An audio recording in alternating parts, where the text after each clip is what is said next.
Hi, I'm Kaylee Torres, and you're watching Disney Channel. Hey guys, it's Kaylee. Welcome to Small Group Night. Tonight we're talking about spiritual bullies and anxious thoughts. Let's be ready to have some great discussions in group tonight. So have you ever had an experience with the voice in the back of your head? We've all heard lies whispered by this voice. You're not good enough, no one likes you, everything's going to fall apart, or this is all your fault. I know I've experienced this in my life. The reality is, this voice does not belong to God. In fact, it doesn't even belong to us. It belongs to a spiritual enemy of God who wants to harm you in any way he can. Satan, the deceiver, is at war with all of God's children. So have you ever experienced spiritual warfare? It might not look like you think. Often, anxious thoughts that seem to come out of nowhere can be a sign that you're under a spiritual attack from the enemy. We all need to be alert to the spiritual battle we're in. 1 Peter 5:8 says, "Be on your guard and stay awake. Your enemy, the devil, is like a roaring lion sneaking around to find someone to attack." Wake up! You're in a spiritual battle and there is an enemy nearby. Don't let your guard down. So what does this mean for us today? Ephesians 6:10-13 says, "Finally, let the mighty strength of the Lord make you strong. Put on all the armor that God gives you so you can defend yourself against the devil's tricks."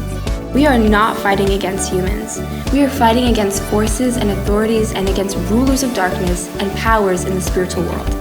So put on all the armor that God gives. Then, when that evil day comes, you will be able to defend yourself. And when the battle's over, you will be standing firm. Don't be deceived by the surface. Our battle is not one of flesh and blood.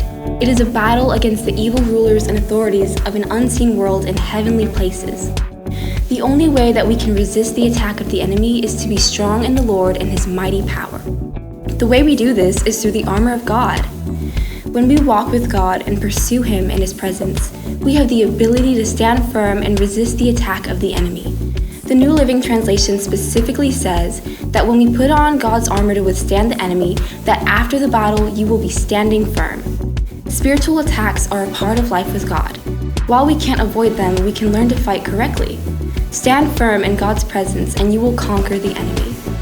Bottom line is, stand firm under fire. Proverbs 11:14 says, "For lack of guidance a nation falls, but victory is won through many advisors." One of the most important and often forgotten parts of resisting the enemy is to not do it alone. We need wise counsel.